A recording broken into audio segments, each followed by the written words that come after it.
Bienvenue à cette série de conférences virtuelles à la fois autochtones et indiens, réalités et enjeux Adivasi en territoire sud-asiatique. Alors, on a deux conférenciers et conférencières aujourd'hui. On va débuter par Vincent Briand-Giroux, qui va faire une conférence sur le syncrétisme religieux, caste et résistance, négociation identitaire à travers les rites de possession des communautés Adivasi du nord du Kerala. Et on va passer par la suite à la présentation d'Émilie Crémin, qui s'intitule « Syncrétisme religieux, caste et résistance, négociation identitaire à travers les rites de possession de communautés Adivasi du nord du Kerala ». Alors, sans plus tarder, je donnerai la parole à Vincent. Alors, bonjour. Je vais faire une petite présentation. Je vais me présenter rapidement au début. Je m'appelle Vincent Briand-Giroux. Je suis présentement chercheur au CERIAS. Préalablement, j'ai fait un doctorat en anthropologie à l'Université de Montréal, puis suivi d'un post-doctorat à l'Université de Toronto. À la maîtrise, j'ai aussi fait le programme GOMUC, École de terrain en Inde, au Kerala, en Inde du Sud. Et quelques années plus tard, je suis retourné pour le terrain de doctorat au Kerala aussi. Okay? Et c'est là que j'ai étudié plus spécifiquement des rituels religieux de linguisme populaire qui s'appelle le Teyam, qui va faire l'objet de la présentation aujourd'hui. Donc, ce sont des rituels qui impliquent des rituels de possession, aussi culte des ancêtres, à travers lesquels j'ai étudié des questions relatives, donc, à la négociation des rapports de pouvoir entre les castes, la transmission d'une éthique de leadership et de responsabilité, de même que des questions d'agentivité liées à la performance et à la parole des dieux dans des dialogues avec les vivants. Okay? Donc, dans cette présentation, je vais vous présenter une partie de mes recherches que j'ai effectuées, entre autres, auprès de communautés associées à la performance, à la possession, dans ce type de rituel-là. Donc, il y a des communautés, premièrement, on pourrait dire schedule caste, autrefois intouchables, qu'on appelle aussi Dalit, et puis des communautés Adivasi, en lien plus directement avec le thème de la série de conférences. Donc, Schedule Tribe, ça, c'est la catégorie administrative. Donc, c'est des différents groupes qui ont beaucoup de choses en commun. Ça peut nous parler aussi de la limite de ces distinctions administratives-là. OK? Comme je l'ai dit tout à l'heure, au début, j'utilise le PowerPoint, surtout au début, pour vous montrer là, des images, des rituels, une vidéo aussi, pour vous aider à vous situer ça visuellement. Puis ensuite, on va passer plutôt là, à la description et à l'analyse de tout ça. Donc, je joue avec le peur. Oups. C'est étrange, on dirait que je ne suis pas capable de changer les... Ah, bon, on a une carte de l'Inde ici, donc rapidement, les photos, je vais aller rapidement. Le Kerala, c'est au sud de l'Inde, comme vous voyez ici, le sud-ouest. Ensuite, moi, là où le Teyam est performé, c'est dans les deux États au nord du Kerala, Kasaragod et Kannur, où j'ai fait des recherches. Plus précisément, moi, j'étais là dans le district de Kasaragod. Là, j'ai mis un cercle bleu qui vous donne une idée de où je faisais mes recherches. Alors là, rapidement, je vous montre là, donc c'est des rituels de possession, ils incarnent les dieux, donc des costumes très colorés. Je vous lance les photos un peu à rafale, vous donner un peu une idée de la diversité. Il y a plus de 400 dieux dans la région. Chacun a son costume, sa danse, son mythe, etc. Donc, vous voyez ici, donc ici, un performeur qui est en train de se préparer. Vous avez ici un exemple de résistance à la chaleur du feu. Un autre exemple ici. Et ici, ce que vous voyez, c'est que les costumes sont souvent très lourds. Okay? C'est des épreuves physiques pour faire la démonstration que la présence divine nous habite. Et il y a des costumes très lourds. Ils doivent danser parfois pendant des heures, des nuits entières, sans boire et uriner pour faire ces démonstrations-là. Ensuite, vers la fin des rituels, disons que dans un festival, vous aurez probablement les rituels, un à la suite de l'autre, d'une quinzaine de dieux, mais à la fin de chacun, il y a une consultation. Et là, les fidèles vont avoir l'occasion d'avoir une conversation personnelle avec un dieu. Donc, ils vont parler de leurs problèmes et le dieu ou la déesse va, par exemple, les encourager à prier, les encourager à continuer à persévérer et il va assurer leur soutien. Des fois, il va promettre qu'il va régler le problème. OK? Donc, vous avez un exemple de consultation. J'en ai un autre ici. Et puis, bon, et ça ici, c'est un exemple d'un festival là, plus large. Vous voyez, il y a des gens dans l'assistance. J'en ai un autre ici. On va en reparler, mais souvent, les castes sont représentés. Hein. Donc, les performeurs sont de base caste à Adivasi ou schedule cast. Voir ici, par exemple, un peu plus haut, vous avez des gens de haute caste, OK? Qui font partie des organisateurs qui habitent sur les lieux. Vous avez encore ici une autre image là, devant une vieille maison Taravat du Kerala qui sont sur le balcon. Ensuite, ça sera pour la deuxième partie, mais je vous montre les photos tout de suite. C'est-à-dire que je vais travailler avec des groupes Adivasi dans lesquels ils vont introduire dans ce type de festival-là des ancêtres divinisés, donc peut-être dans les 3 dernières années, et qui seront divinisés. Et donc, un principe de création de nouveaux dieux qui n'existe plus dans le théâtre depuis plusieurs siècles, mais dans ces communautés-là, on continue de le faire. Un autre exemple ici, donc vous avez quelqu'un qui est décédé depuis plusieurs années et on le voit ici de retour, 3 ans plus tard, dans une cérémonie assez émouvante où il va pouvoir avoir une conversation avec les membres de sa famille. Okay? Dans ce cas-ci, la personne est divinisée, donc elle reviendra une fois par année dans les festivals. Et vous avez ici un autre exemple de conversation. Et ça, c'est une vidéo que je vous montrerai plus tard. Alors là, je vais cesser le PowerPoint. Et là, je vous fais un court vidéo. OK? Je vais passer vite, mais je veux que vous ayez une idée de à quoi ça peut ressembler, ces festivals-là. Donc, j'espère que ça va bien se passer sur le système. Attendez, je vais baisser le son un peu et je vais... OK. Si tout se passe bien, là, je me suis pratiqué là, avant la séance, mais la vidéo devrait pouvoir être partagée. Alors, vous me disiez si vous l'avez. Moi, je l'ai sur mon écran. Est-ce que vous l'avez? Oui, c'est beau. Donc, vous l'avez ici.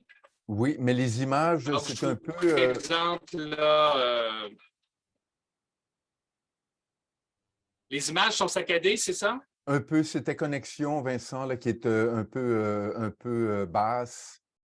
Mais on a les images là, qui défilent tranquillement, oui.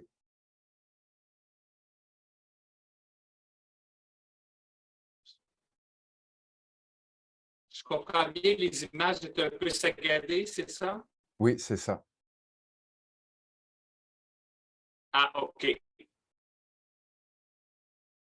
Bon, écoutez, Mais tu peux, est-ce que ça vaut par la la peine lecture, d'en présenter une quinzaine de secondes, oui, peut-être? par la lecture, fais-le défiler, OK. là, parce qu'on a tout de même une idée, là, quand les images défilent.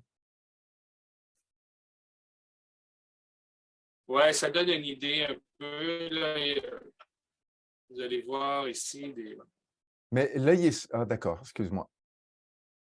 résistances à la chaleur du feu ici.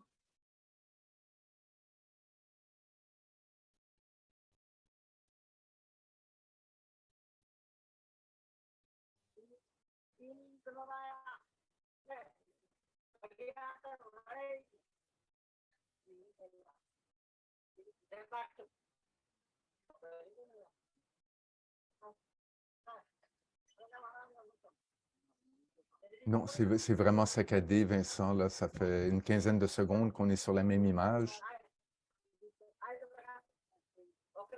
Ça ne défile pas vite. C'est saccadé, arrêtez, il n'y a pas de problème. C'est dommage. Attendez. OK. Donc, je vais arrêter, mais ça vous donne peut-être une idée là, de l'ambiance, de l'énergie qu'il y a là-bas. Alors, donc, je vais commencer la question. OK. Donc, Si le Kerala est aujourd'hui considéré comme rival, il y a plusieurs siècles, les personnes issues de castes intouchables devaient garder une distance de 32, parfois 64 pieds avec les brahmanes. Okay? Sinon, elles pouvaient être punies sévèrement. Donc, depuis, on peut dire que les choses ont beaucoup changé, notamment avec l'alternance au pouvoir au Kerala des partis du Congrès, du Parti communiste depuis l'indépendance en 1947. Okay? Mais le rituel du Teyam garde encore les traces de ces grandes inégalités-là. Donc, le Teyam doit être considéré comme un rituel d'inversion, où l'ordre social est modifié, renversé. Mais il s'agit d'une sorte d'inversion rituelle qui est spécifique au Teyam. Donc, dans le Teyam, c'est une personne là, issue, bon, anciennement, on disait intouchable, aujourd'hui, on dirait Dalit ou Schedule Caste ou Adivasi, qui vont incarner les dieux et les déesses, okay? Devant des gens de toutes les castes et qui devront s'incliner devant eux, y compris des brahmanes. Et puis après le rituel, par contre, comme c'est souvent le cas dans ce genre-là, l'ordre social reste le même. Okay? Donc, il faut savoir aussi qu'il y a d'autres rôles rituels. Toutes les gens associés à des castes différentes ont un rôle différent. Okay? Les brahmanes auront un rôle à jouer au début, des actions rituelles à faire. Les nayars de haute caste sont dans l'organisation du rituel. Les ezavas sont des ritualistes qui, à un moment donné, vont être possédés par l'énergie des dieux, mais ne feront pas entendre la parole. Okay? Avant que les performeurs principaux arrivent. Donc, chaque groupe associé à une caste a un rôle à jouer encore aujourd'hui. Okay? Comme le fait valoir un chercheur qui s'appelle Freeman, qui a beaucoup étudié le Teyam, ça serait le résultat de la rencontre de trois complexes culturels mal intégrés dans les rituels. Okay?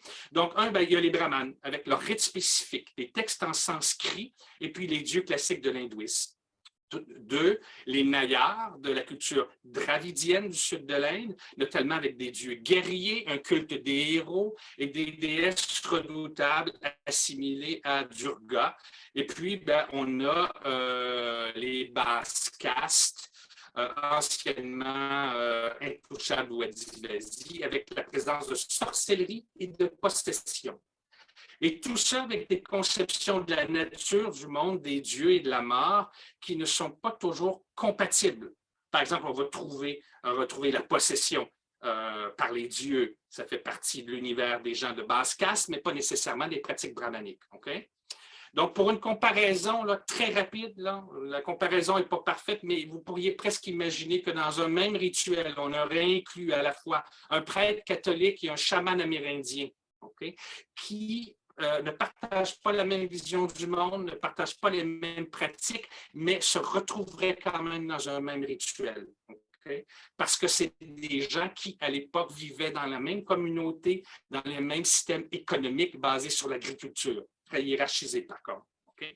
Donc, le Teyam, avec cette intégration-là de gens de différents groupes, reflète certainement l'histoire d'une rencontre au fil des siècles et des millénaires de ces différents groupes qui a donné lieu à une cohabitation faite de tensions et d'inégalités. Okay?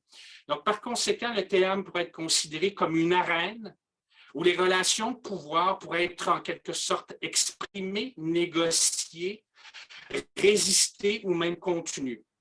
Quelque chose, des rapports qui ont probablement changé au fil des siècles.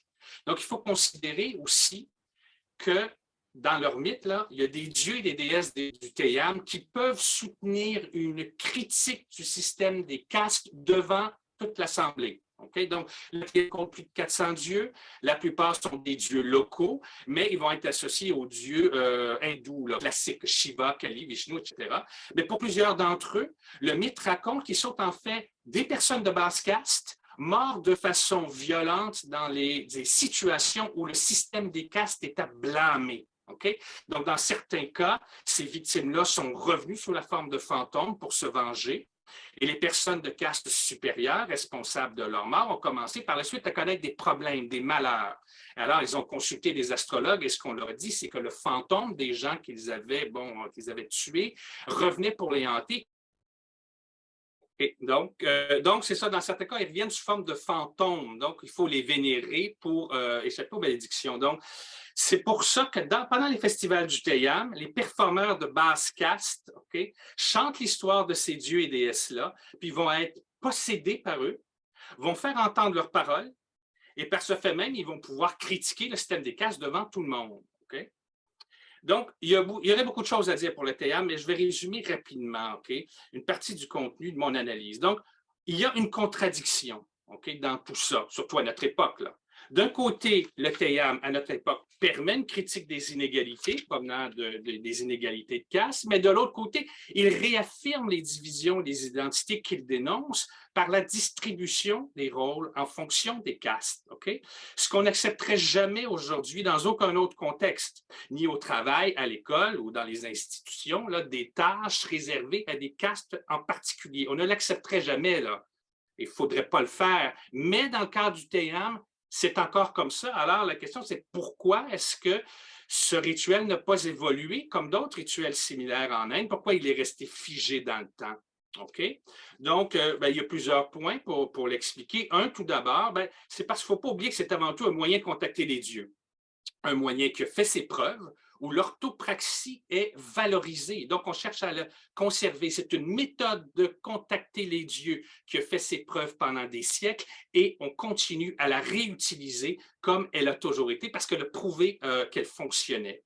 L'autre chose aussi qu'il faut comprendre, c'est que le TEAM n'est plus au centre de la société comme il était autrefois. Il y a très, très longtemps, c'était clairement une institution qui avait un rôle à jouer. Difficile à estimer avec précision parce que ça peut être évolué, mais il y a différentes interprétations. Par exemple, maintenir un ordre social, le négocier, offrir une soupape, une catharsis, permettre une certaine conscience d'inégalité. Mais maintenant, ce qu'on peut dire, c'est qu'aujourd'hui, le rituel est dans la sphère religieuse. Les gens le comprennent que les changements vont plutôt se négocier dans la sphère démocratique. Alors, on accepte le rituel tel qu'il est parce que ses impacts ne sont pas les mêmes qu'autrefois. Puis à ce sujet-là, au niveau, on peut dire qu'à grande échelle, quand on parle aux gens de ces communautés-là, premièrement, il faut savoir qu'ils représentent un faible pourcentage de la population. Au Kerala, les Adivasis et les scheduled castes, c'est quelques pourcents seulement. Donc, en contexte démocratique, ils n'ont pas beaucoup de pouvoir. Par contre, dans certains districts, ils sont plus populeux. Et c'est pour ça qu'ils sont aussi courtisés par les partis politiques parce qu'ils peuvent faire une différence dans des élections serrées aussi. Donc, ils sont présents, ils ont un certain levier. Dans certains panchayats, ils sont très nombreux, donc ils peuvent avoir des choses. Donc, ce qui est souhaité par les gens interrogés, les gens que j'ai interrogés, là, qui étaient soit des activistes ou pas, ça ressemble à ce qu'on voit ailleurs aussi en Inde. On aimerait avoir plus de places de réservation et de quotas en éducation pour les emplois gouvernementaux ou alors des subventions pour se bâtir des maisons. Donc, ce qu'on sent, c'est qu'il y a un désir de faire partie de la société plus large. Donc, ils sont fiers de leur identité, de leur culture, mais c'est l'idée aussi, ils partagent aussi l'idée de ce genre de rêve très répandu en Inde, d'accéder à la classe moyenne, autrement dit, comme les personnages au cinéma qu'ils voient à la télé, qui ont atteint ce genre de réussite-là. Oui, il y a des gens dans ces communautés-là qui espèrent aussi faire leur chemin jusque-là. Donc, ils partagent, malgré leurs différences, partagent beaucoup d'aspirations avec beaucoup de gens en Inde qui vivent des situations très précaires. Maintenant, on passe à la situation des Mavilanes et des Malavituanes, qui sont de la catégorie Adivasi et qui pratiquent le TEAM également.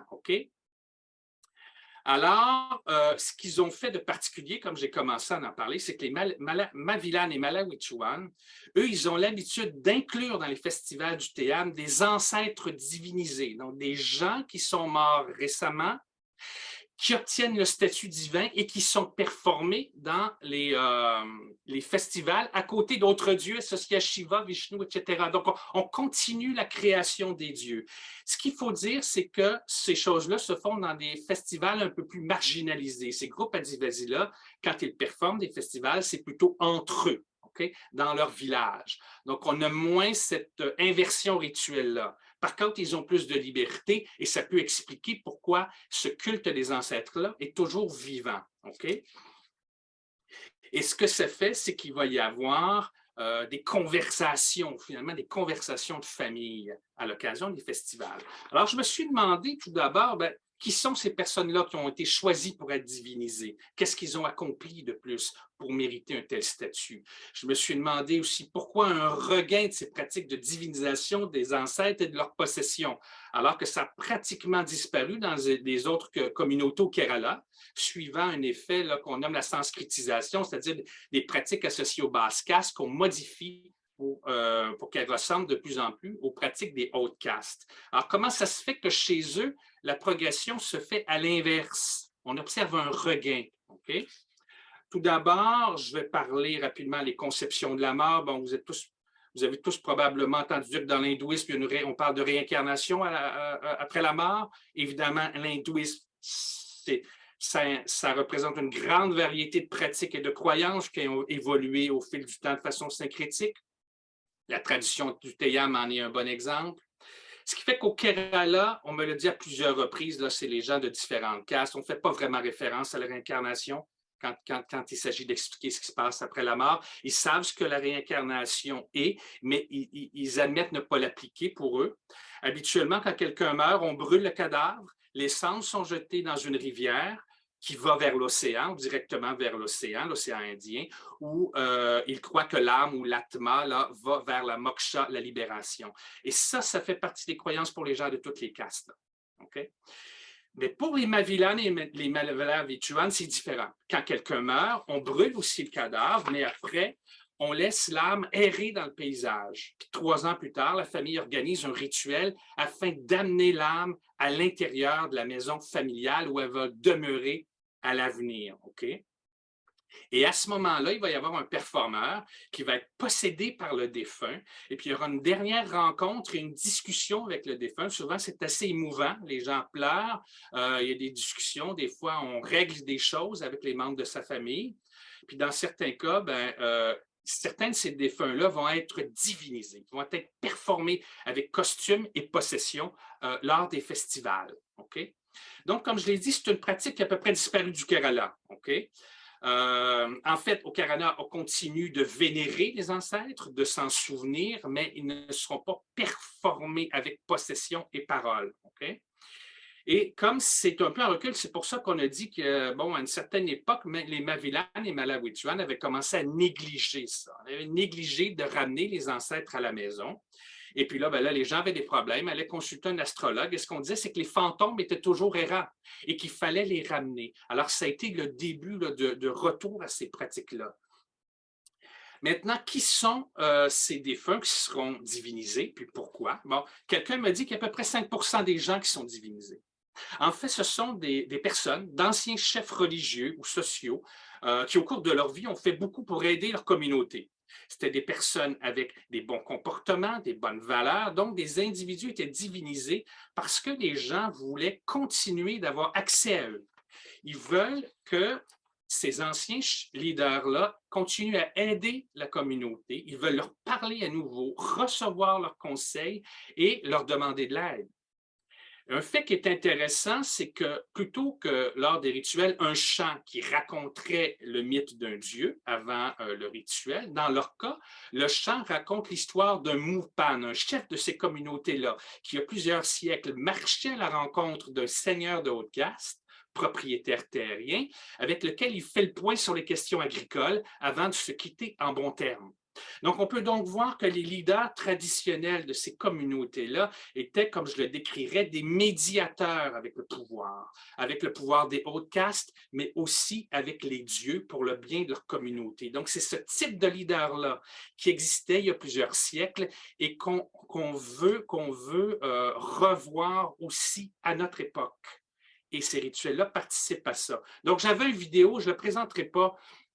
On a des difficultés techniques, mais dans la vidéo, je vais vous décrire un peu ce qui se passe. C'est l'exemple d'une conversation, d'une rencontre avec, disons, un ancêtre et les membres de sa famille. Donc, ce qui se passe, c'est qu'au début, bon, l'ancêtre arrive, appelle ses enfants, les membres de sa famille, donc les gens se regroupent.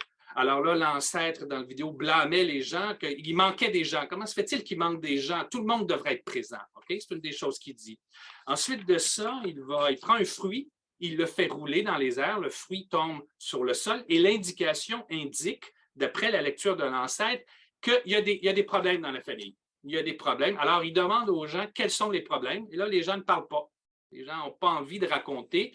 L'ancêtre insiste et dit que les malheurs, les problèmes qu'ils vivent sont probablement liés à ça. Alors là, finalement, les gens acceptent de parler. Donc, dans cette situation-là, il y avait une chicane de famille, finalement, un individu qui n'allait plus qui n'était pas allé à un mariage.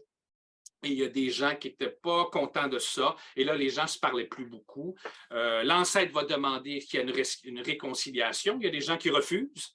Alors là, l'ancêtre va se fâcher. Il va même menacer de brûler la maison familiale. Il y a un peu de panique.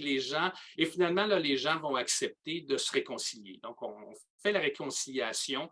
Et l'ancêtre continue à dire que lui, il est là pour, premièrement, de ne pas le négliger, de continuer à penser à lui. Ça veut dire, par exemple, à chaque mois que les gens se rencontrent, faire une petite cérémonie, allumer des bougies, donner des offrandes. Il dit qu'il va rassembler la famille comme des poissons dans un panier. Okay? Donc, ça vous donne une idée des discussions qui ont lieu. Donc, moi, pendant mon terrain, donc, je filmais, puis j'enregistrais, j'avais la transcription d'une vingtaine de rencontres comme ça, là, des discussions de fond, puis après ça, des entrevues avec les membres de la famille, pour voir qu'est-ce qui se disait, qu'est-ce qui se faisait, pourquoi on avait envie, on a besoin d'entendre la parole de ces ancêtres-là. Okay? Donc, pour conclure tranquillement les points d'analyse, okay, les points d'analyse que j'ai amenés pour expliquer le regain de ces pratiques-là, donc quelques facteurs. Un, le fait que ces ancêtres puissent continuer à maintenir, à rappeler et transmettre des valeurs familiales, des valeurs de solidarité, de partage, à l'heure où la famille élargie comme groupe de soutien en Inde et au Kerala est lentement remplacée par la famille nucléaire, comme le nouveau modèle de réussite. Mais ce que ça fait, c'est qu'il y a moins de solidarité dans la famille. Et puis là, rapidement, en Inde, vous savez que, bon, je le dis vite, là, mais vous n'avez pas nécessairement d'assurance, il n'y a pas de CSST, il n'y a pas de pension. Je veux dire, si vous êtes malade, si vous êtes trop âgé, c'est les membres de la famille qui prennent soin de vous. Okay? On ne peut pas vivre seul, là. Et de là, l'importance de la famille aussi. Donc, c'est plus loin que la bonne entente ou l'entraide comme ça. Autrefois en Inde, puis encore aujourd'hui, c'est un vrai filet de sécurité sociale. Okay? Et ça, c'est en train de se défaire. Et c'est de ça que l'ancêtre parle.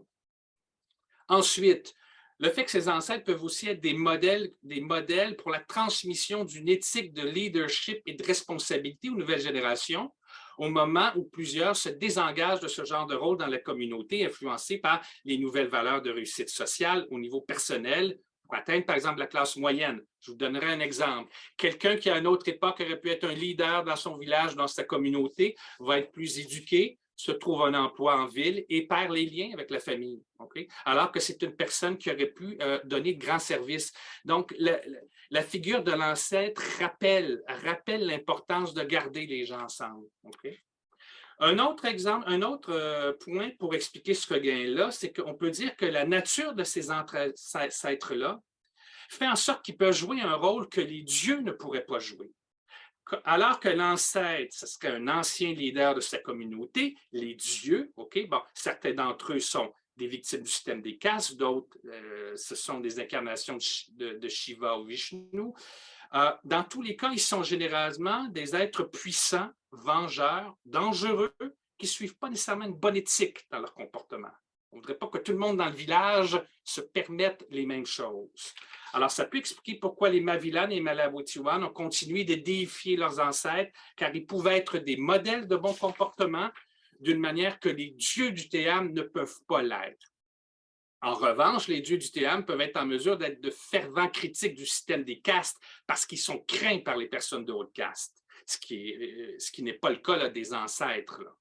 Dans ce cas-ci. Donc, pour une dernière petite conclusion, en terminant, on pourrait dire que le Théam, autant dans sa forme la plus répandue que dans celle pratiquée par les Mavilanes et Malavituan, conserve des pratiques religieuses qui illustrent et réfèrent à des inégalités d'autrefois, mais servent avant tout à alimenter une mémoire des luttes passées, à contacter les dieux et les ancêtres pour obtenir leur assistance afin de mener des luttes aujourd'hui dans un contexte démocratique actuel.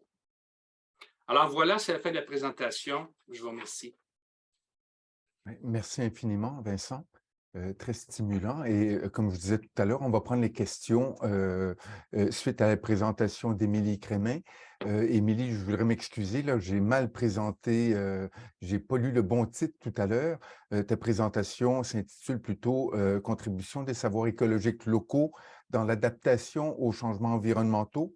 Exemple en Inde, au Bangladesh, au Vietnam, c'est bien ça? Oui, tout à fait. Oui. Et je rappelle ici, Émilie Crémin est docteur en géographie et elle est chercheure associée à l'Université de Glasgow. Alors, je te cède la parole, Émilie. Merci Merci. d'être parmi nous.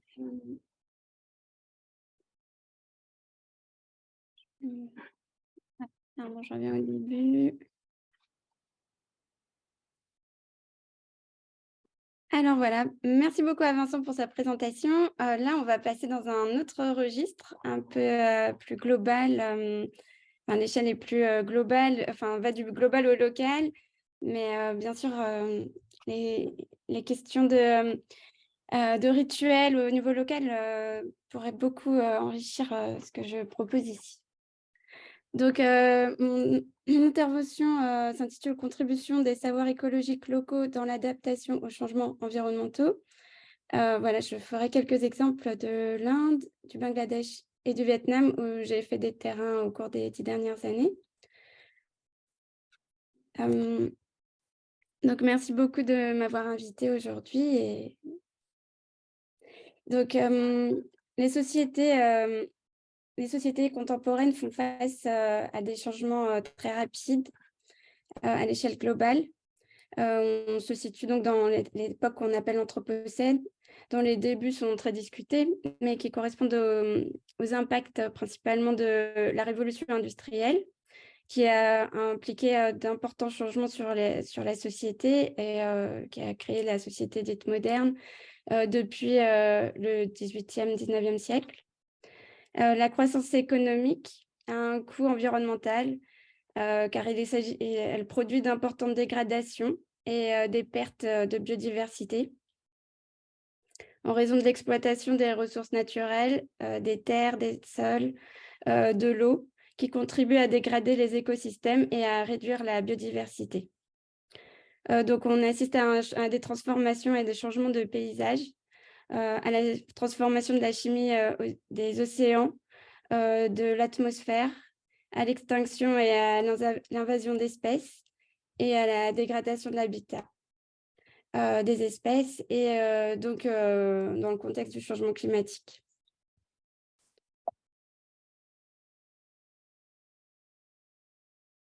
Donc on peut voir qu'il y a dans ce contexte, on a de très fortes inégalités qui se situent aussi bien à l'échelle globale qu'à l'échelle locale, entre les pays du Nord et les pays du Sud, où on a dans le pays du Nord une population majoritairement urbanisée qui consomme de plus en plus de ressources, mais aussi avec d'importantes inégalités internes.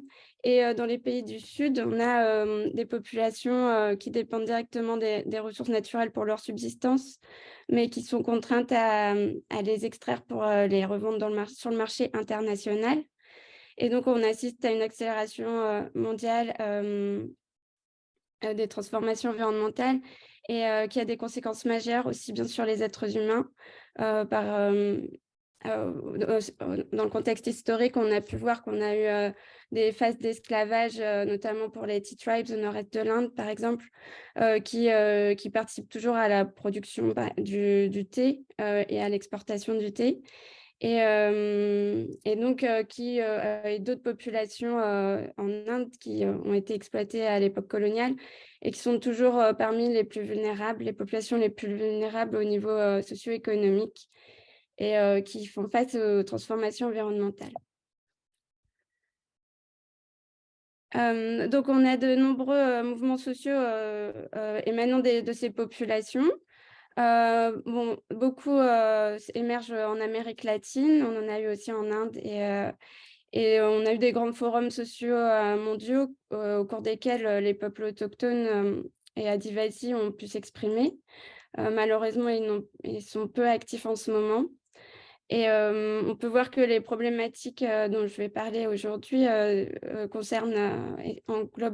sont relativement globales.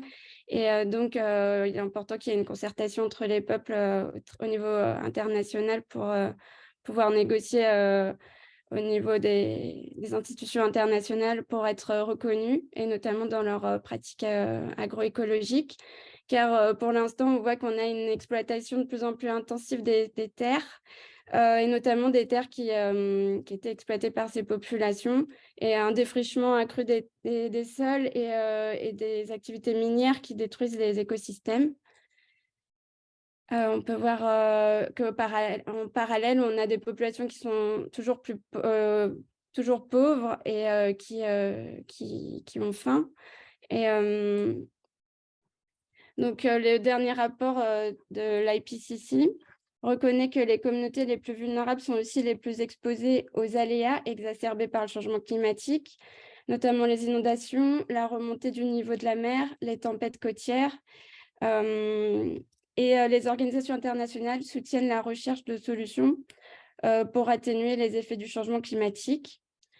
Celles-ci sont parfois fondées sur la nature, comme le propose l'IPBS, l'Intergovernmental Science Policy Platform on Biodiversity and Ecosystem Services, qui reconnaît dans son cadre d'analyse la contribution de la nature aux populations. Néanmoins, l'un des problèmes est qu'on ne considère pas la contribution des populations à la nature. Or, donc, les populations les plus vulnérables vivent principalement de l'agriculture pour leur subsistance. Ces communautés paysannes détiennent des savoirs écologiques locaux développés pour adapter pour adapter leur production aux écosystèmes et à la variabilité du milieu dans lequel ils se trouvent. Il semble donc tout autant important de considérer la contribution des populations à la nature que la contribution de la nature aux populations. Alors, comment ces savoirs contribuent-ils à l'adaptation aux changements environnementaux en Inde, au Bangladesh et au Vietnam? Alors, pour préciser, les savoirs écologiques traditionnels ou locaux sont un ensemble de connaissances et de croyances développées, expérimentées, sélectionnées et accumulées au fil des générations.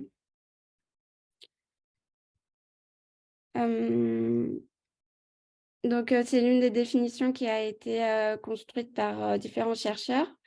Néanmoins, ces savoirs ont longtemps été négligés, méprisés, voire condamnés par le monde occidental. Les savoirs traditionnels des peuples autochtones font désormais l'objet d'une attention plus particulière de la part des scientifiques, des ONG et d'instances internationales, bien que ce soit encore très marginal. Donc, dans une première partie, je discuterai des savoirs écologiques locaux en quête de reconnaissance, puis des populations vulnérables exposées aux aléas, et enfin de la contribution encore faiblement intégrée de ces savoirs dans les politiques d'aménagement. Il s'agit d'une étude, donc l'approche disciplinaire se situe entre l'anthropologie environnementale, l'ethnoécologie, l'éco-anthropologie, la géographie et l'agronomie, pour explorer comment les populations comprennent les écosystèmes autour d'eux et leur relation et pour comprendre leur relation avec leur environnement. Donc, pour cela, j'ai mené des enquêtes avec, par exemple, au cours de ma thèse, 19 mois de terrain en Assam, au nord-est de l'Inde, au cours desquels j'ai mené des entretiens semi-structurés. J'ai aussi utilisé des outils pour la participation des paysans, comme des cartes participatives, des transects, des dessins d'enfants. Ensuite, j'ai transcrit ces données dans un GIS, dans un système d'information géographique. Et j'ai réalisé aussi des cartes du paysage et à partir de relevés. Les savoirs écologiques locaux sont en quête de reconnaissance, sachant qu'aujourd'hui, on peut voir que la diversité linguistique est confrontée est et en parallèle est aussi riche que la diversité biologique. Néanmoins, elles sont toutes deux menacées. Donc, la diversité linguistique et la diversité biologique sont associées. La plupart des communautés autochtones et paysannes habitent des régions où se trouve la grande majorité des ressources génétiques mondiales. Donc, on peut voir, par exemple, que le nord-est de l'Inde est une des zones où il y a la plus grande diversité linguistique et floristique au niveau mondial, tout comme le Bangladesh et le Vietnam, l'Asie du Sud-Est. Donc, l'Asie-Pacifique, de manière plus large, en incluant l'Indonésie, détient 30% des terres agricoles mondiales et 87% des petites fermes cultivées, d'une grande diversité de plantes locales et une très grande diversité linguistique. Toutefois, cette diversité linguistique est menacée, aussi bien que la diversité biologique. Donc, on peut voir que les régions du monde où il y a une forte disparition des langues, de la diversité linguistique correspond aux régions où on a une forte disparition de la diversité biologique.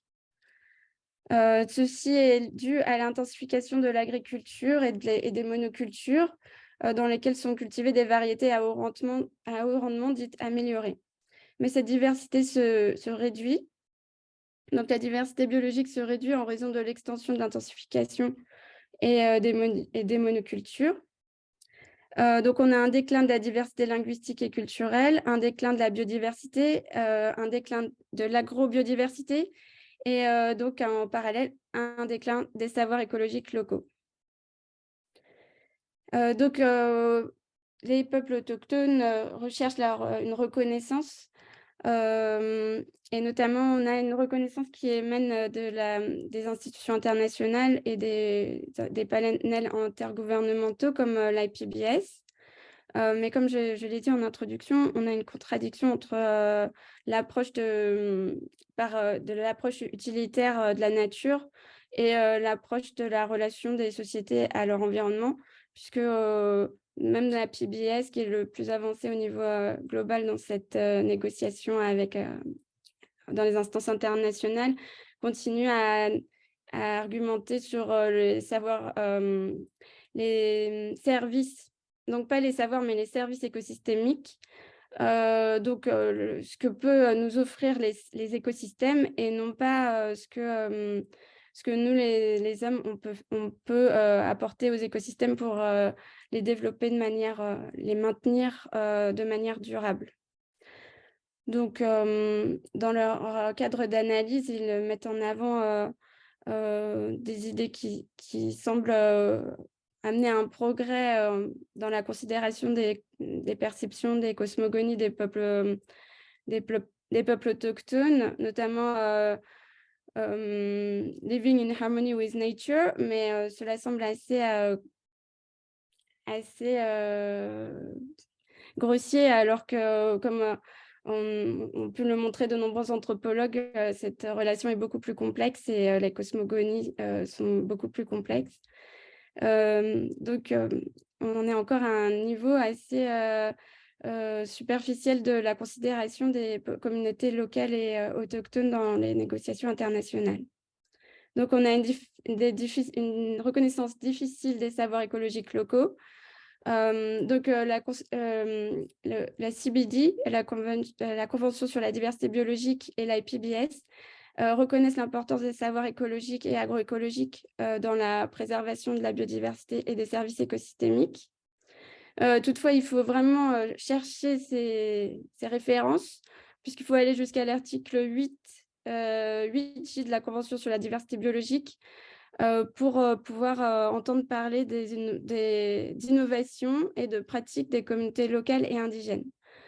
Donc, il faut quand même aller assez loin pour trouver des références aux peuples autochtones et à leur savoir. Néanmoins, en parallèle, ils essayent de participer aux négociations puisqu'ils sont présents lors des différentes COP. Ils essayent de montrer leur lien avec les écosystèmes, même si cela n'est toujours pas très bien intégré. Donc, l'un des problèmes est la difficile définition de ce qu'est un peuple autochtone ou adivasi. puisqu'on parle de peuples autochtones, de nations qui présentent une continuité historique avec les sociétés précédant la conquête et la colonisation de leur territoire, qui se considèrent comme distincts des autres secteurs de la société, dominant ces territoires totalement ou partiellement. Donc là, c'est une définition d'Irène Bélier. Donc, on peut voir qu'on a une affirmation de l'autochtonie, une définition de l'autochtonie qui est en relation à un territoire. Donc, cette définition implique une limite, ce qui exclut de ces territoires de nombreuses populations, comme les T-Tribes qui ont été déplacées à l'époque coloniale. Donc, il s'agit de savoir comment on peut intégrer la reconnaissance des peuples paysans dans le cadre de leur intersectionnalité, en considérant leur genre, leur âge, l'ethnicité, les classes et les castes. Voilà, donc on est encore en discussion autour de ces questions. Donc, il s'agit de populations vulnérables exposées. Néanmoins, les peuples autochtones sont toujours plus vulnérables aux aléas qui s'exacerbent avec les changements climatiques. Donc, on peut voir qu'ils sont ici représentés sur les cartes de l'IPCC, qui reconnaît que les populations les plus pauvres sont les plus vulnérables et sont dans les zones, comme on peut voir, où il y a la plus grande diversité linguistique et biologique. Donc, ces populations ont des savoirs et ont su gérer leur environnement pendant des millénaires. Ils sont toujours plus exposés aux aléas comme les inondations, notamment comme j'ai pu le voir au nord-est de l'Inde pendant ma thèse. Donc, j'ai étudié les territoires du nord-est de l'Inde, de la plaine alluviale du Brahmapoutre. Et dans ce secteur, on peut voir qu'il y a des inondations récurrentes. Donc, les communautés vivent avec, elles construisent des maisons sur pilotis, ils font aussi des rituels pour espérer surmonter ces événements chaque année.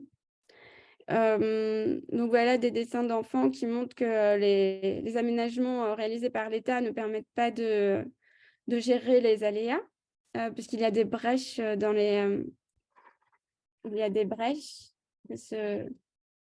les aménagements.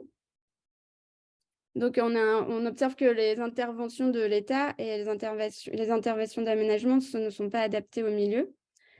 Et pour les populations, ces inondations, elles permettent d'avoir du poisson et des sols fertiles. Donc, ça reste très important pour les habitants du fleuve. On peut voir que les habitants ont de nombreuses techniques qui sont relativement méprisées, puisque, par exemple, la collecte du riz flottant, donc c'est un riz très riche, très nutritif, qui a un rendement très faible, par contre. Donc, il est peu valorisé par les autorités agricoles.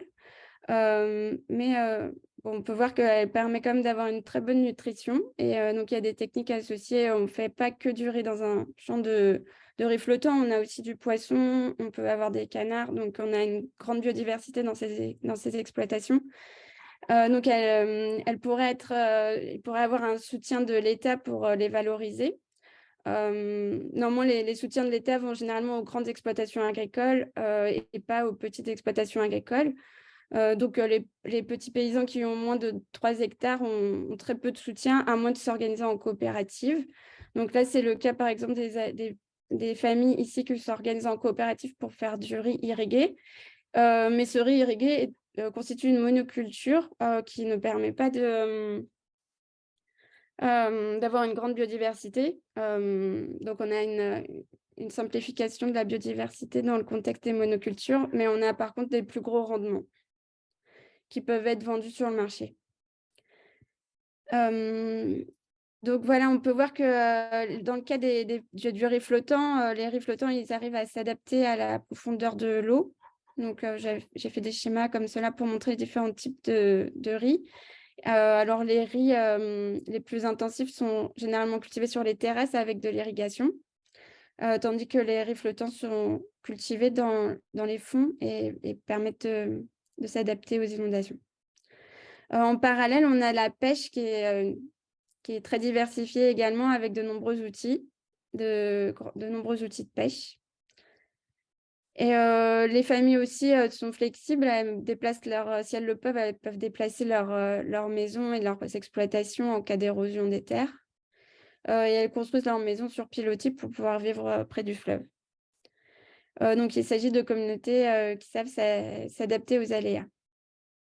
Mais ces contributions sont encore faiblement intégrées dans les politiques d'aménagement.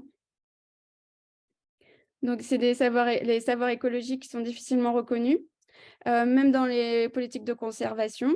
Comme on peut le voir, on a eu des conflits importants autour du parc national de Kaziranga entre les communautés et les gestionnaires du parc, qui acceptent peu leur présence. Et comme je l'ai dit juste avant, on a eu aussi des gros problèmes de rupture de digues installées par l'État, ce qui a inondé les territoires et détruit de nombreuses récoltes. Donc, des aménagements de grande ampleur qui s'avèrent, qui modifient les écosystèmes et qui ne permettent pas aux communautés de maintenir leur production. Donc, on a des échecs importants du côté des grands aménagements. Et là, par exemple, on a des campagnes pour essayer de soutenir l'agriculture, l'agroécologie des communautés sans avoir de grands aménagements. Car tout ça, on peut voir que les grands aménagements ne permettent pas de gérer l'eau en période de sèche.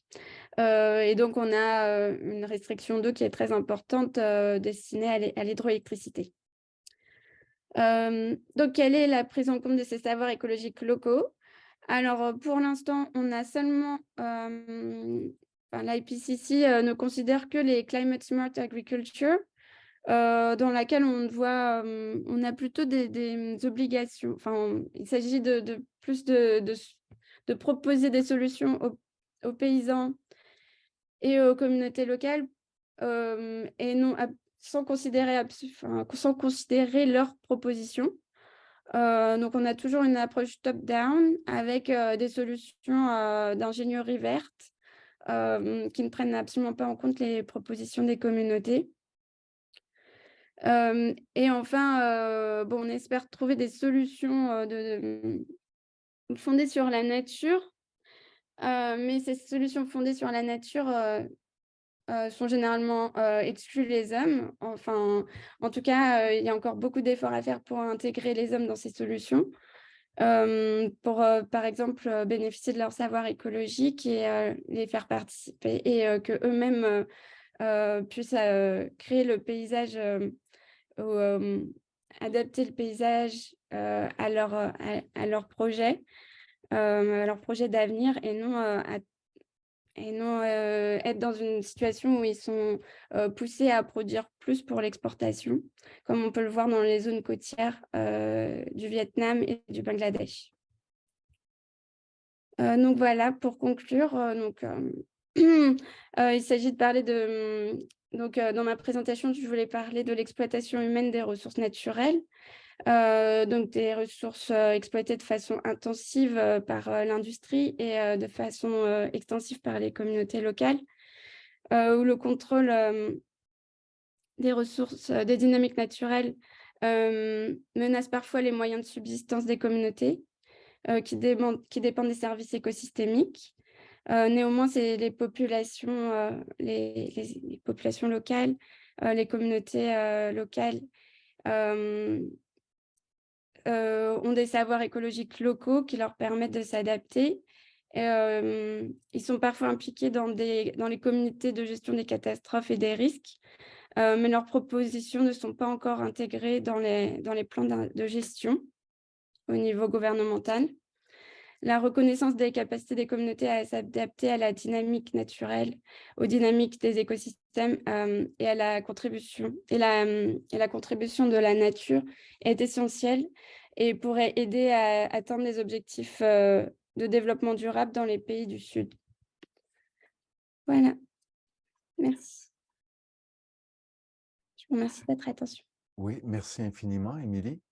Et Vincent, deux présentations extrêmement différentes qui, à prime abord, qui semble extrêmement différente à prime abord, mais d'une autre perspective, je vois qu'il y a, il y a des savoirs ici communautaires, autochtones, adivasi, qui permettent une préservation de la biodiversité, je crois, dans la présentation d'Émilie et dans la présentation de Vincent, de structures traditionnelles. Parce qu'on voyait, si j'ai bien compris ta présentation, Vincent, que chez les Adivasi qui pratiquent le Teyam, on fait valoir ou les, les Teyam qui sont possédés, en fait, encouragent le maintien de structures qui sont beaucoup plus locales et traditionnelles, comme celle de la famille, entre autres. Et est-ce que, Vincent, c'est bien ça par rapport à ma compréhension? Ça a de l'allure, ce que je dis? Oui, tout à fait, tout à fait. Puis ça, comment dire, c'est de voir qu'il y a une perspective historique, de voir que cette structure-là, comment dire, a été utile à une autre époque. On pourrait penser qu'elle ne l'est plus pour d'autres raisons, mais il se trouve que dans la façon dont ils ont de se le réapproprier, tout à coup, il y a des choses d'utiles là-dedans. Moi, j'ai dit, ben, il y a certaines contradictions parce que là, tu redéfinis une identité de basse caste devant des identités de haute caste, qu'on ne voudrait pas faire aujourd'hui dans la société. Là. On ne veut pas être catégorisé comme ça, mais on garde le rituel malgré tout parce que c'est une recette pour contacter les dieux et parce qu'aussi, il y a des rôles où il y a des idées, où il y a des valeurs qui peuvent être encore véhiculées. Donc, il y a malgré tout certaines contradictions dans tout ça. Et ça prend un examen très attentif pour comprendre, puis parler avec eux pour comprendre pourquoi ça fait du sens pour eux, pourquoi c'est important, mais effectivement, comment ils se réapproprient à notre époque des structures plus anciennes. D'accord. Et ça m'amène à poser la question à Émilie. Est-ce que tu as l'impression, à l'intérieur de tes 3 terrains, au Bangladesh, au Vietnam, dans le nord-est de l'Inde, qu'il y a un genre de mobilisation de la part des différentes communautés autochtones pour justement mettre en valeur leur savoir écologique? Alors, c'est des toutes petites initiatives. Il y a des toutes petites initiatives, alors que bon, voilà, il faudrait arriver à les faire, enfin, à les soutenir pour que ça se généralise à une échelle plus importante, parce que enfin, on est dans une là, on est dans une course à la mondialisation agricole, et donc tout ça est très menacé, donc toute l'agriculture locale est menacée. Ou encore, le nord-est de l'Inde est très enclavé.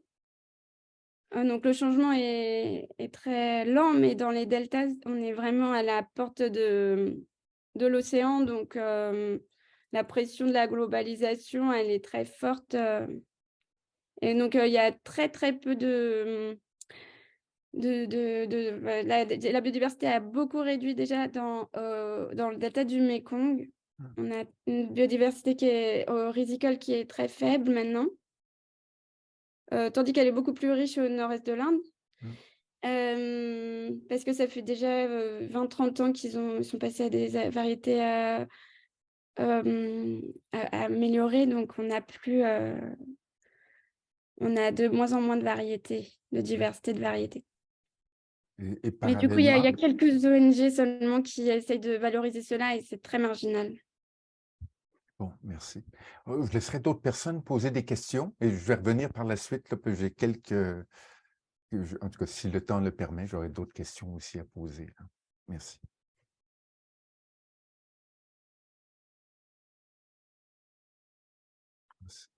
Oui, Daniel, et par la suite, Catherine et David.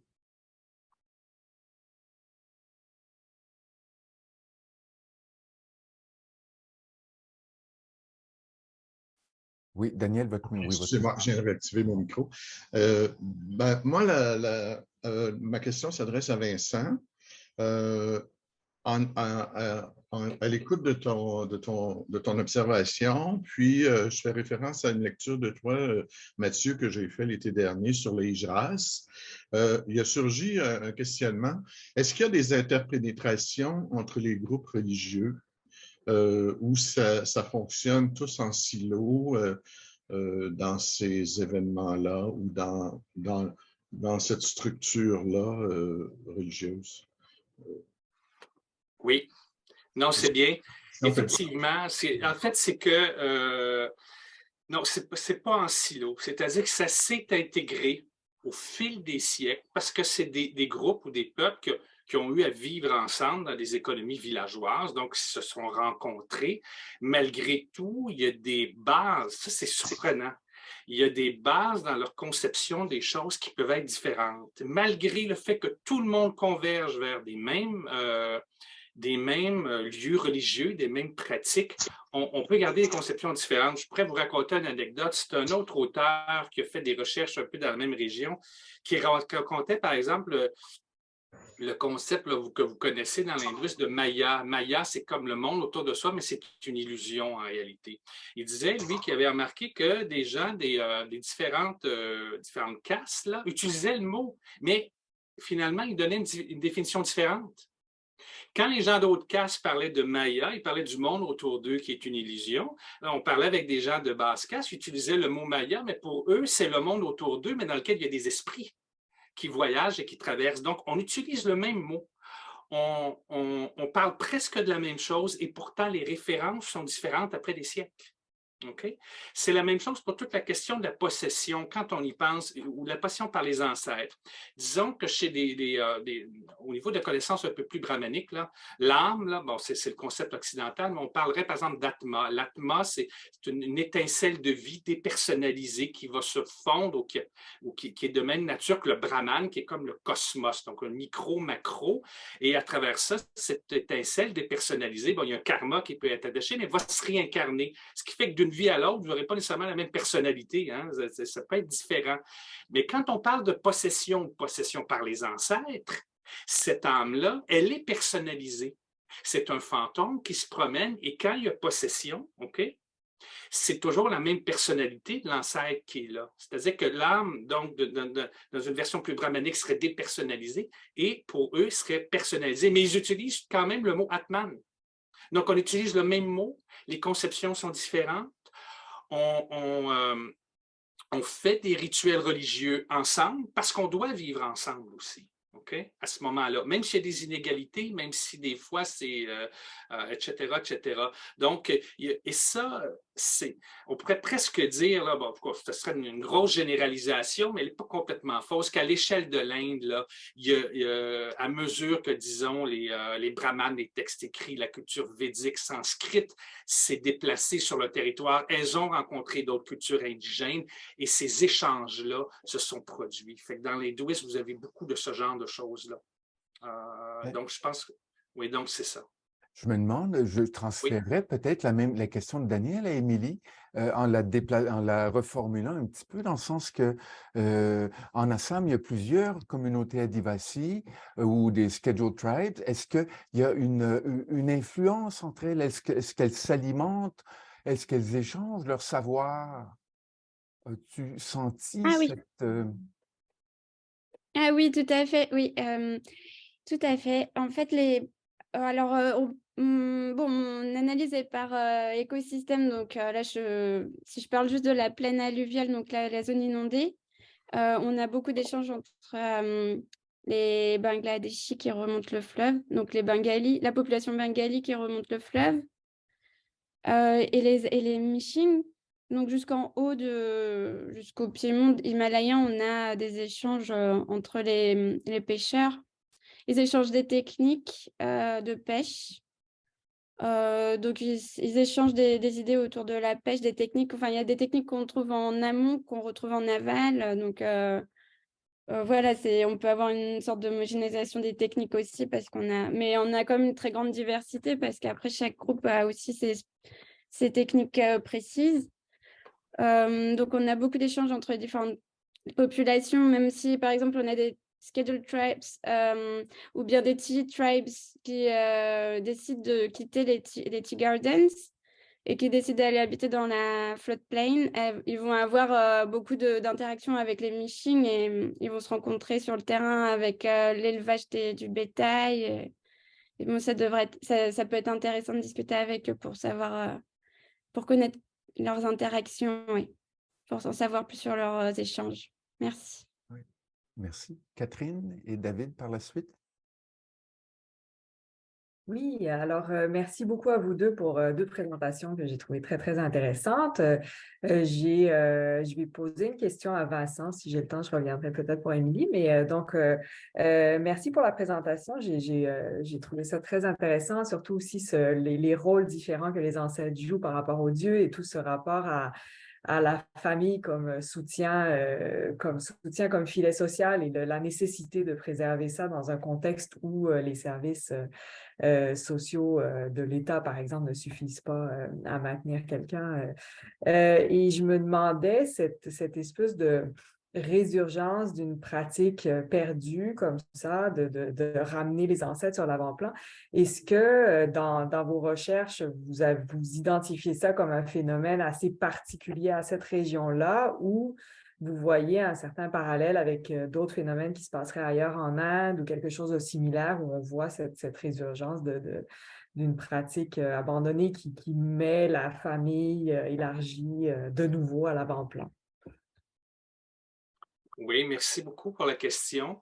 Dans un premier temps, ce qu'il faut dire, c'est qu'il y a ces deux tensions-là, je pense, pas juste au Kerala, là, entre des regains, mais disons des pratiques qui se maintiennent et d'autres qui se transforment. On connaît toute la question de la sanskritisation.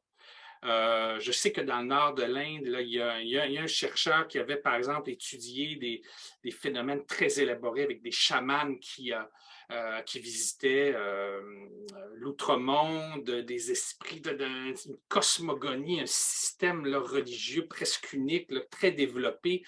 Et il y retourne 15-20 ans plus tard et il ne reste presque plus rien. Il ne reste presque plus rien parce que les gens commencent à être éduqués, sont allés à la ville et ont commencé à travailler. Alors, c'est pour ça que, à notre époque, ce qu'on peut penser, c'est que même si... Donc, la tendance, elle est là un peu. Donc, si ça va contre la tendance, il faut se poser la question, pourquoi? Pourquoi est-ce que... Et dans ce cas-ci, c'est que tout à coup, il y a comme une nouvelle pertinence, mais aux mêmes pratiques. Alors, pourquoi est-ce qu'une pratique continue? C'est peut-être pas juste parce que on refait les coutumes, on continue la tradition, mais on la réinvestit de quelque chose. Donc, moi, ça, je pense que c'est vraiment ce que j'ai vu, là. Et même pour le Teyam en général, qui est extrêmement vivant, alors que des choses similaires pourraient être en déclin, encore une fois, c'est parce qu'il y a comme une nouvelle utilité, une nouvelle pertinence pour les gens qui leur permet de penser puis d'agir dans le monde d'aujourd'hui. Alors que les rituels comme le Teyam, là, quand vous allez là pour la première fois, c'est très coloré, il y a beaucoup de choses, mais ça prend vraiment du temps pour, comme moi, plus d'1 an, là, parler avec les gens, faire des entrevues, puis essayer de comprendre avec eux les autres significations qu'il y a là. Par rapport à la famille, ça, c'est une bonne question. Culte des ancêtres par rapport, résurgence par rapport aux valeurs familiales, ça, je n'ai pas nécessairement trouvé. Par contre, j'avais rencontré un chercheur dans une conférence de la Casca, travaillait avec des Amérindiens en Colombie-Britannique, c'est ce qu'il m'avait dit. Il m'avait vu ma conférence, il a dit, ça ressemble beaucoup à ce que j'ai vu, moi.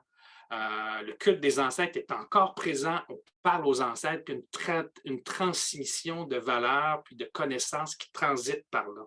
Alors, vous voyez, donc c'est quelque chose qui est probablement possible ailleurs aussi, pour la question des valeurs, en tout cas, ouais. David? Oui, merci beaucoup Vincent et Émilie pour vos présentations passionnantes. Alors, pour changer, ma question est pour Émilie. Elle me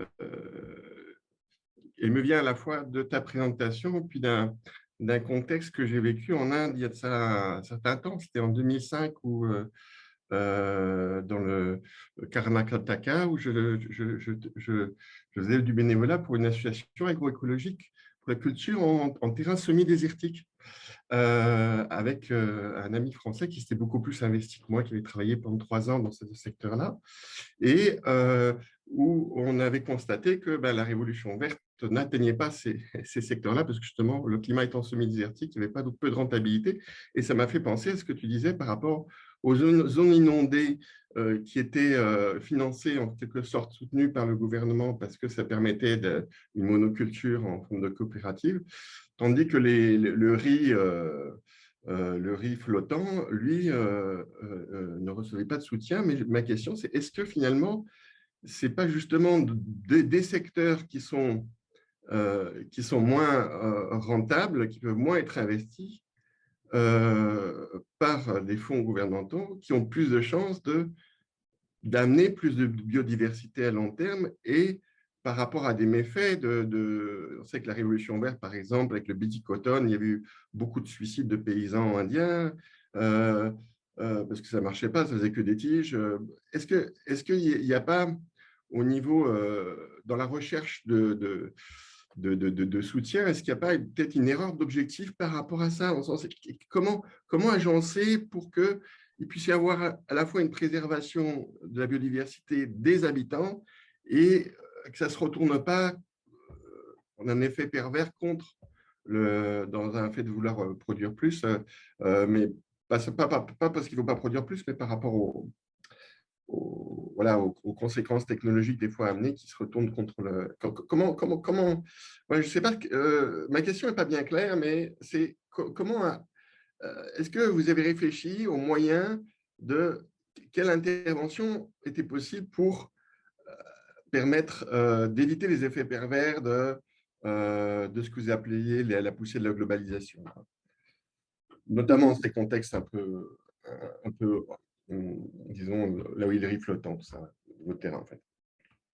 Oui, donc donc dans les régions plus reculées, puisque comme vous le dites aussi au Kerala, là où on n'a pas de conditions suffisantes, on n'a pas d'intensification de l'agriculture. Donc on a encore de nombreuses régions en Asie du Sud et du Sud-Est où on a des poches de biodiversité agroécologique, puisqu'on n'a pas d'investissement de masse pour l'intensification. Donc mais en même temps, l'idée, c'est aussi de maintenir un niveau de vie correct pour la population, c'est-à-dire réduire la pauvreté, assurer la nutrition de tous, donc pour assurer toutes ces conditions nécessaires au développement humain. Oui, il faut trouver, en fait, faut savoir soutenir peut-être les pratiques qui sont les plus… donc, comprendre les différents types de pratiques et peut-être faciliter l'échange entre les agriculteurs pour qu'ils puissent échanger des techniques et pouvoir… voilà, parce que ça, il n'y a pas beaucoup d'échanges. Enfin, il y en a un peu, mais il y en a peut-être, on peut faciliter ça avec des outils, de différents types d'outils pour essayer de… Aussi, par exemple, pour augmenter… ce qui est compliqué, c'est de trouver des revenus suffisants pour pouvoir maintenir une exploitation. Donc, on a le même problème en Europe et certainement aux États-Unis, enfin au Nord-américain, au Canada aussi. Une petite exploitation, elle permet pas à une famille elle permet à peine à une famille de subvenir à ses besoins. Donc, disons qu'il y a une limite. Enfin voilà, une exploitation, il faut qu'elle soit suffisamment productive pour que la famille puisse vivre correctement, le foyer. Ouais, donc c'est un peu, enfin voilà, on peut trouver des solutions d'amélioration en maintenant Mais bon, le problème, c'est surtout que il faut arriver à soutenir les petits paysans aussi et pas que les grands exploitants, puisqu'il n'y a aucun soutien pour les petites exploitations. Merci. Sauf quand, par exemple, on a des scheduled tribes, là, ils ont des soutiens parce qu'ils sont scheduled tribes. Donc là, par exemple, les Miari Mishing qui habitent dans ces zones-là, ils ont un soutien, mais par contre, les Bengalis qui remontent le fleuve, ils n'ont aucun soutien. Donc, il y en a des inégalités, hein. Voilà, il y a différentes... les Tea Tribes aussi, ils n'ont aucun soutien en Assam parce qu'ils ne sont pas autochtones. Ils ne sont pas scheduled tribes. Donc, voilà.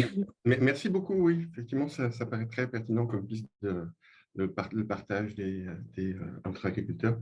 Et vous avez raison aussi, au Québec, j'ai vu récemment cette semaine un fermier qui a écrit un livre qui s'appelle « La ferme impossible ». Justement, l'idée d'être fermier artisan à petite échelle, qui n'est pas évidente non plus aussi le parcours. Voilà. Moi, je vais me permettre, j'aurais un commentaire et 3 petites questions pour Émilie. Un commentaire, j'ai été frappé, estomaqué par le lien étroit que vous avez mis de l'avant là, entre les diversités linguistiques et biologiques. Et c'est tellement intéressant, ça, comme parallèle. D'une part. Mais j'ai 3 petites questions, petites entre guillemets. D'une part, vous avez parlé d'un terrain de 19 mois en Assam. Alors, c'est des questions plus en lien avec la méthodologie ici. C'est quoi les implications d'un tel terrain? Parce que c'est très long. D'autre part, vous avez aussi parlé de collecte de données avec des dessins d'enfants. Alors, comment avez-vous utilisé ça? Et dernièrement, votre présentation, c'était sur l'Inde, le Bangladesh et le Vietnam. À quand le Canada? Ouais, alors, alors les 19 mois, en fait, j'ai fait mon terrain sur 3 ans pendant ma thèse dans le cadre du projet Brahmapoutre. Et donc, je suis allée 6 mois par an. Donc, voilà, 6 mois sur 3 ans. Donc, en essayant de faire tout un cycle agricole, donc essayer d'avoir l'année entière, de septembre à septembre. Mais voilà, j'étais obligée de revenir 2 fois. Enfin, 2 fois, je suis revenue au mois de septembre, octobre, novembre, jusqu'à février. Après, un an après, j'ai pu revenir en février et faire février à juin. Non, oui, voilà. Enfin, refaire la deuxième partie de l'année. Donc, pour essayer d'avoir un cycle, voir le cycle agricole complet. Oui, donc voilà.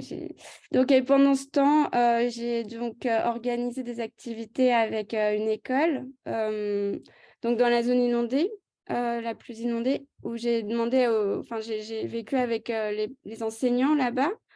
Ils m'ont hébergée pendant quelques mois et donc on a organisé une session avec leurs élèves. On leur a demandé à chacun de faire un dessin sur le paysage de leur village et donc ils ont dessiné pendant les inondations. On leur a demandé de dessiner les inondations. Donc on a une centaine de dessins de la petite section au CM2, je pense, oui, peut-être un peu plus grand. Donc une centaine de dessins. Donc ça c'est un bon outil aussi qu'on peut travailler plus en détail avec des psychologues pour voir un peu quels sont des éléments symboliques qu'il peut y avoir dans les dessins. Donc on peut approfondir, développer des méthodes plus approfondies là-dessus, mais en tout cas c'est intéressant pour voir comment les enfants perçoivent le paysage. Je trouve ça super intéressant parce que on est dans un autre niveau de langage, là. Ouais. Oui. Et dernier point, vous pensez éventuellement vous intéresser, vous travaillez avec les Premières Nations au Canada ou Alors oui, disons que l'un des pionniers de l'écologie, l'écologie des paysages, enfin les savoirs écologiques locaux, c'est Fred Kretbergs, qui est à Manitoba. Et donc oui, en effet, c'est vraiment les Canadiens ont été pionniers un peu sur ces approches de l'environnement et des savoirs écologiques. Donc c'est intéressant de pouvoir échanger avec le Canada là-dessus, parce qu'il y a eu beaucoup d'études sur les cris, je crois, ou d'autres régions du nord du Canada, sur les savoirs écologiques locaux. Donc, il y a des études très approfondies. Donc, oui, c'est très intéressant Ok, de voir ça. merci. Est-ce qu'il y a d'autres questions pour Vincent ou Émilie?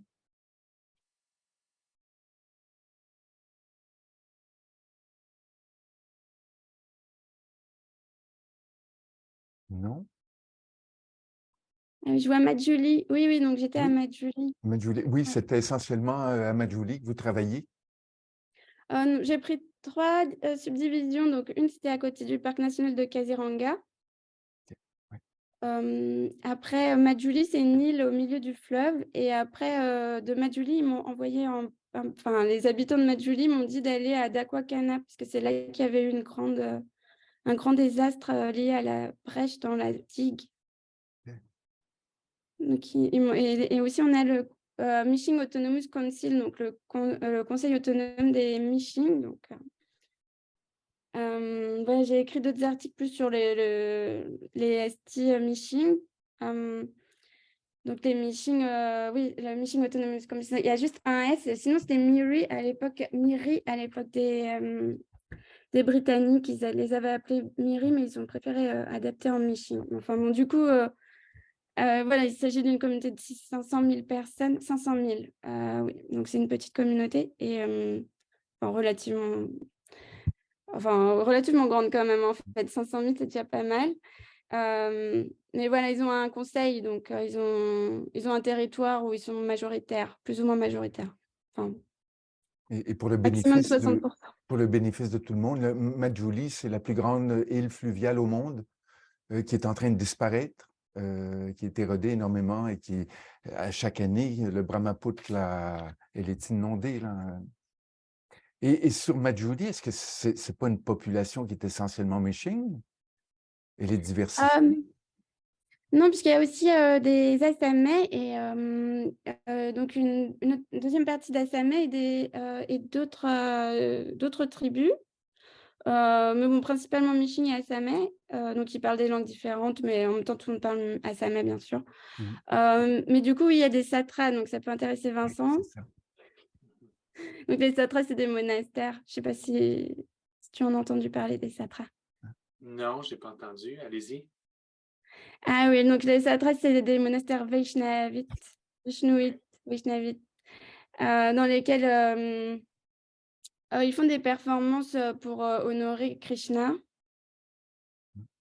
Donc, ils font des danses, voilà, des rituels pour Krishna. Ils se concentrent sur Krishna. Il y a certains monastères, ils fonctionnent différemment. Certains monastères sont vraiment dédiés à la scolarité des moines. Donc, ils intègrent l'école monastique à 4 ans et ils intègrent une maisonnée avec une famille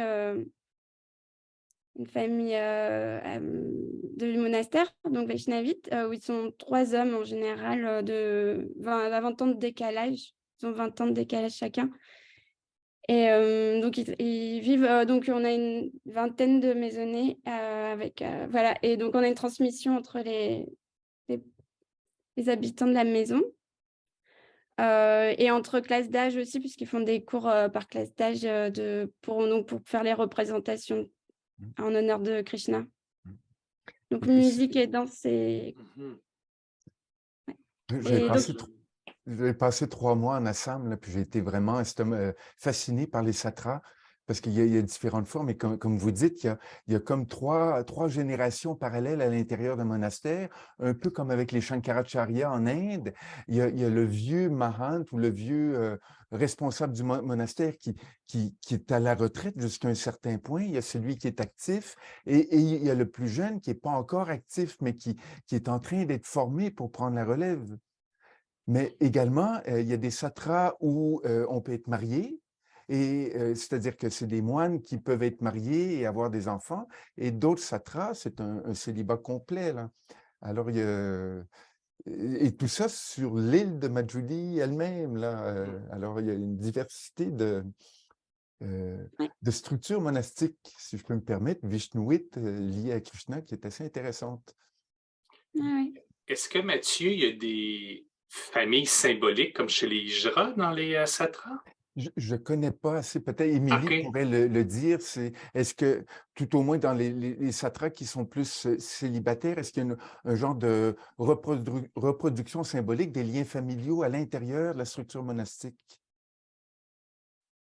J'ai l'impression, oui, oui, ça me semble correspondre à ce que je voulais dire sur les 3 générations au Ah, sein d'un d'accord. foyer. Mais bon, Mhm. à vérifier, là, je ne sais pas. Il faut voir plus en détail. Je crois qu'on a des collègues qui ont fait des études là-dessus à l'université de Tartu, en Estonie. OK. Oui, vous Et pourriez en Adeline discuter. semble bien connaître les satras aussi. Elle a mis un mot dans dans le clavardage, là. Je ne sais pas, Adeline, si vous voulez dire quelque chose à ce sujet. Ah, juste visiter. Ah oui, Adeline. Je ne sais pas si ah oui, je crois que j'ai déjà entendu, j'ai déjà discuté avec Adeline une fois, mais alors ça fait longtemps. Ouais. Bon, ben, Émilie, Vincent, je vous remercie infiniment. C'était extrêmement stimulant comme présentation. Et on va demeurer en contact, là, j'en suis persuadé. Alors, Ouais, merci à vous merci deux, beaucoup. sincèrement. Merci beaucoup. Oui. Très intéressant.